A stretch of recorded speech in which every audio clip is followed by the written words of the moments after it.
हुआ घुमा। हाँ sir. Hi friends, how are you. एक बार फिर मैं आप लोगों के सामने मैथ्स क्लास 9th का लेकर के आया हूँ। और हम लोग पिछले क्लास में रियल नंबर्स का कुछ एक्सरसाइज बनाया था। आज हम लोग जो एक्सरसाइज है 1A उसको बनाएंगे। रियल नंबर का एक्सरसाइज 1 पहले हम लोगों ने एग्जाम्पल बनाया था, आज हम लोग एक्सरसाइज बनाएंगे। तो देखिए, पहला क्वेश्चन है, पहला प्रश्न है, नीचे दिए गए कथनों में सत्य और असत्य कथनों की पहचान करें।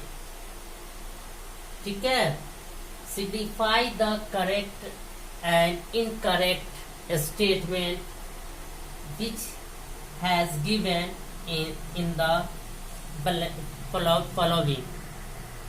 क्या कहा जा रहा है कि इसमें नीचे जो कथन दिए हुए हैं उसमें सत्य और असत्य को बताएं। तो देखिए, प्रत्येक पूर्णांक एक परिमेय संख्या भी है। ये क्या है? सत्य है, क्योंकि कोई भी पूर्णांक होता है, पूर्णांक मीन्स होता है माइनस प्लस सारे नंबर, पॉजिटिव नेगेटिव जो भी होता है, धनात्मक ऋणात्मक नंबर सारे का योग, वो उसे हम पूर्णांक कहते हैं। ठीक है, तो पूर्णांक जो है चाहे -1 हो या -2 हो, चाहे 3 हो या 4 हो, ये सब क्या होता है? ये पूर्ण संख्या है। और ये परिमेय संख्या भी लिखा जा सकता है, P/Q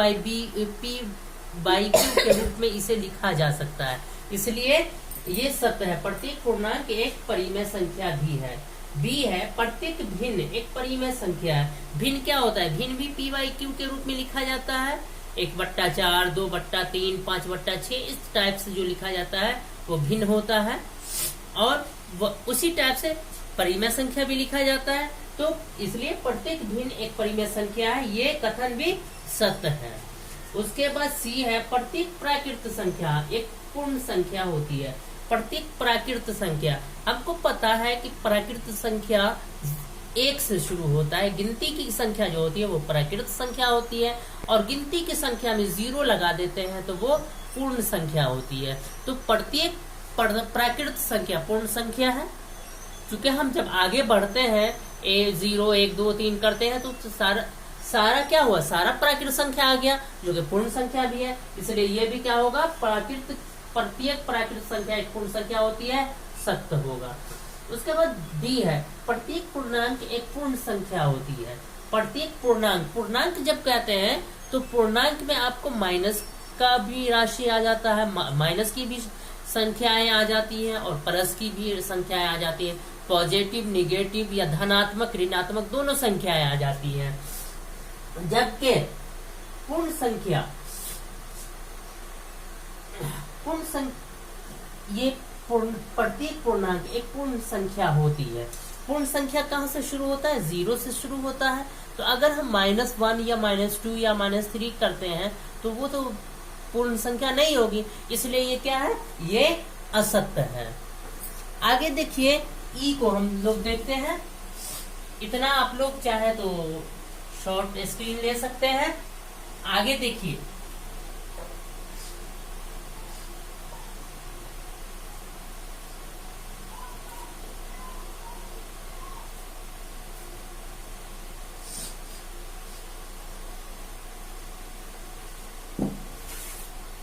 आगे ई है। ई में कहा जा रहा है, प्रत्येक पूर्ण संख्या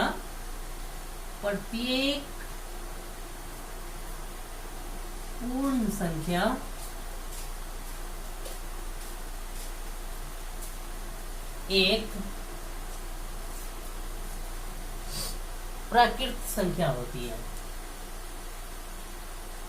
प्राकृत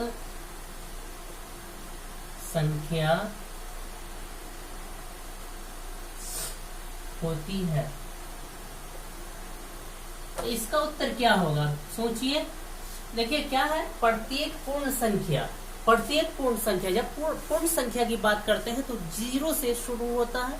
क्या कहा जा रहा है? प्रत्येक पूर्ण संख्या एक प्राकृत संख्या है। जबकि हमको पता है प्राकृत संख्या 1 से शुरू हो रहा है, तो 0 तो छूट गया, तो 0 छूट रहा है, प्रत्येक पूर्ण संख्या तो नहीं ना हुआ प्राकृत संख्या, इसलिए क्या होगा, ये असत्य, असत्य मीन्स प्रत्येक पूर्ण संख्या एक प्राकृत संख्या नहीं होगी। उसके बाद F है,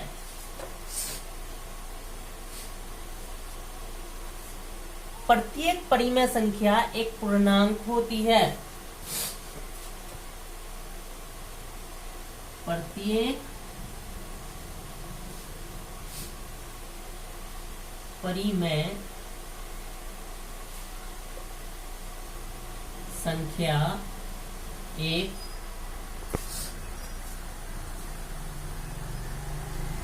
पूर्णांक होती है।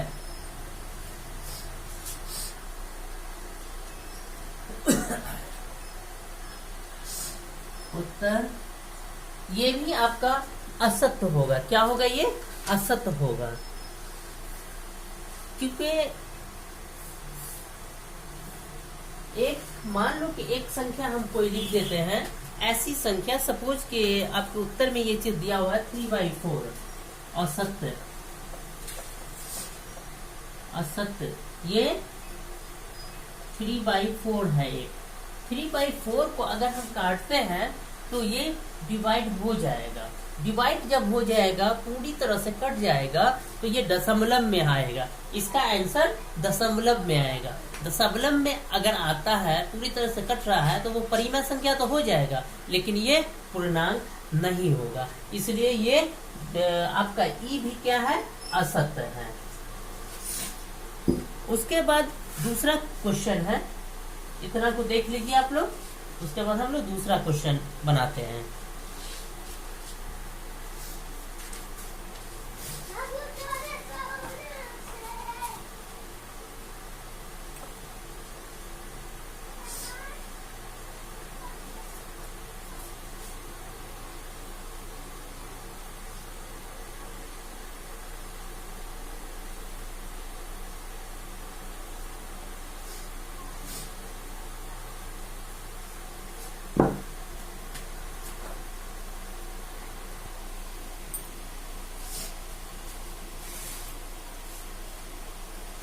रिक्त 2 है, रिक्त स्थानों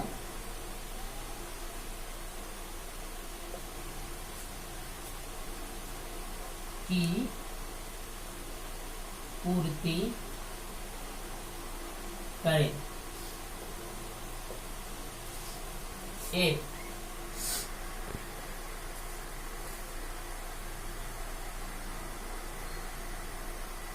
परिमेय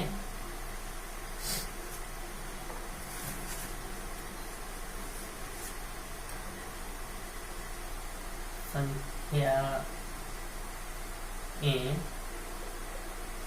2/3 -1/2 0 5/6 को बढ़ते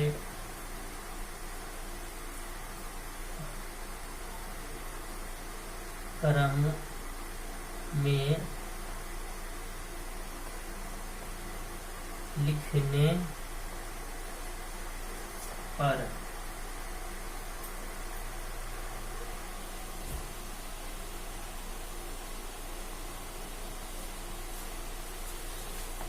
अब देखिए इसमें कहा जा रहा है रिक्त स्थान को भरिए।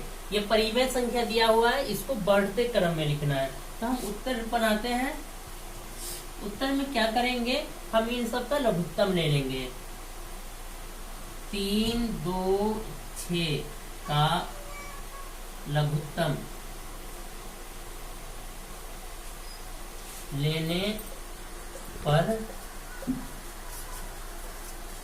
3, 2, 6, 2 से 3, 2 इकाई 2, 2 तिया 6, 3 से 3 इकाई 3, 3 इकाई 3, 2 गुने 3 बराबर 6 हो गया। लघुत्तम कितना हो गया, लौसा, इसको कहते हैं लौसा, लघुत्तम समापवर्तक। लघुत्तम समापवर्तक कितना हुआ? 6। ठीक है, तो हम क्या करेंगे, इसके इन सब के हर को एक जैसा बना लेंगे। इन सब के हर को, ये सब क्या कहलाता है? हर कहलाता है। और ऊपर वाला क्या कहलाता है? अंश कहलाता है। ऊपर वाला क्या कहलाता है? अंश कहलाता है। और नीचे वाला हर कहलाता है। तो हर को, इसके हर को हम सबको बराबर कर लेंगे। सबका लघुत्तम समापवर्तक 6 आता है, तो हम सबके हर को 6 बना लेंगे। तो हम पहले देखिए 2/3 है, 2/3 लिखें। यहाँ 3 है, हमको 6 बनाना है, तो हम कितने से गुना करेंगे? 2 से। तो 2 से अगर हम इसको गुना करेंगे तो बैलेंस्ड बनाने के लिए हम क्या करेंगे? ऊपर भी 2 से गुना करेंगे। हम अगर नीचे किसी चीज को गुना करते हैं जितना से, उतना से ऊपर वाले को भी गुना करते हैं। तो 2 से दोनों को गुना किया तो ये क्या हो? 2 दूना 4 और 3 दूना 6। उसके बाद ये संख्या है -1/2। यहाँ 2 है, हर को 6 लाना है, तो हम 3 से गुना कर देंगे। -3/6। उसके बाद 0 का कोई इम्पैक्ट नहीं है, 0 अपनी जगह है, इसलिए 0 को हम कुछ नहीं करेंगे। उसके बाद 5/6 है, 5/6 है, 6 ऑलरेडी है ये, तो इसे हम 1 से गुना कर दिए, तो ये क्या हो जाएगा? 5/6। अब इसमें हम देखते हैं, सारा 6 हर हो गया। अब हम देखेंगे इसमें सबसे छोटा कौन है। तो सबसे छोटा, बढ़ते क्रम में क्या होता है? सबसे छोटा को लिखते हैं। तो माइनस वाला रकम सबसे छोटा होगा, तो ये कौन है? -1/2। तो इसमें हम लिखेंगे -1/2।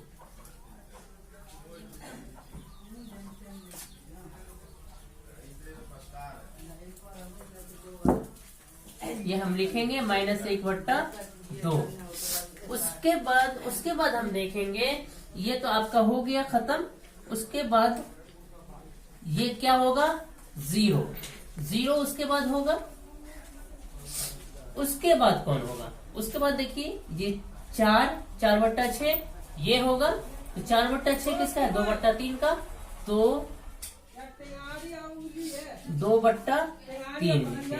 और लास्ट में ये है 5/6। ये हो गया आपका बढ़ते क्रम में। ये संख्या, परिमेय संख्या को हमने बढ़ते क्रम में लिख दिया। ठीक है, इतना समझ में आया? अब हम दूसरा क्वेश्चन लेते हैं। दूसरा क्वेश्चन हम लेते हैं जो कि घटते क्रम में है। कितना मिनट होगा? 3 मिनट। इतना समय।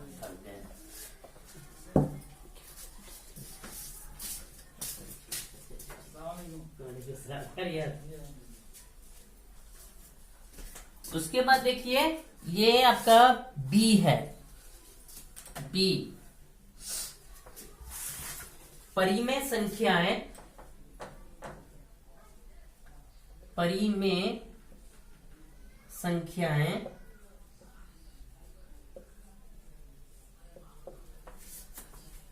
3/4, 4/3, 5/2 को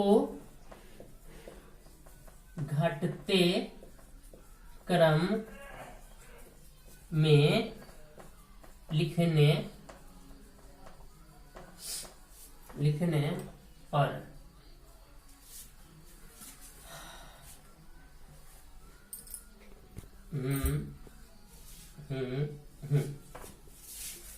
ये क्वेश्चन है। पिछले प्रोसेस, ए के प्रोसेस के हिसाब से हम बी का प्रोसेस भी करेंगे। और इसमें देखिए हम क्या करेंगे, 4, 3 और 2 का लघुत्तम समावर्तक को हम लॉ से लिखते हैं, एलसीएम को। लघुत्तम समावर्तक क्या होगा? 4, 3, 2। इसको हमने 2 दूना 4, 3 से 2 बन जा 2। अब हम सिंगल कट रहा है, इसलिए हम यहीं पे मल्टीपल कर देंगे। 2 दूना 4, 4 तिया 12, 2 × 2 × 3 कर देंगे तो तो 2 दूना 4, 3 12 हो जाएगा। लघुत्तम समावर्तक कितना हुआ? 12 हुआ। हम ये सारे हर का, इन सारे हर को हम 12 बनाएंगे, मतलब सब कुछ सेम बनाएंगे। तो पहला है देखिए 3/4 है, 3/4 को 4 को 3/4 में 4 हर है, 4 को 12 बनाने के लिए हम 3 से मल्टीपल करेंगे। तो दोनों को हम ऊपर नीचे दोनों को, अंश और हर दोनों को मल्टीपल करेंगे 3 से। तो 3 तिया 9 और 4 तिया 12। उसके बाद देखिए 4/3 है, 4/3 3 है तो 4 से गुना होगा, 4 चौके 16 और 3 चौके 12, ठीक है। और उसके बाद है 5/2, 5/2, 2 है तो 6 से गुना होगा, 6 पंचे 30 और 2 चौके 12, ये हो गया। अब हम आप देखते हैं कि इसमें बढ़ते घटते क्रम में है, घटते क्रम में हम क्या करेंगे, सबसे बड़ी संख्या को लेंगे। तो सबसे बड़ी संख्या कौन है? 30, मतलब 5/2। इसको हम सबसे पहले लेंगे 5/2। उसके बाद कौन है? 16, 4/3। उसके बाद कौन है? 3/4। ये आपका घटते क्रम में हो गया। तो आज मैंने प्रश्नावली 1A का 2 क्वेश्चन सॉल्व करने की कोशिश की है और आपको समझाने की कोशिश किया हूं। मैं अपने हिसाब से जितना हो बेहतर से समझा सकता था, मैं समझाने की कोशिश किया हूं। उम्मीद है कि आप लोग को समझ में आया होगा और वीडियो पसंद आएगा। और अगर इसमें किसी तरीके का कोई सुझाव देना हो तो वो भी आप दे सकते हैं। और आशा करता हूं कि आप मेरे वीडियो को पसंद करेंगे, वॉच करेंगे, शेयर करेंगे और सब्सक्राइब करेंगे। Thank you.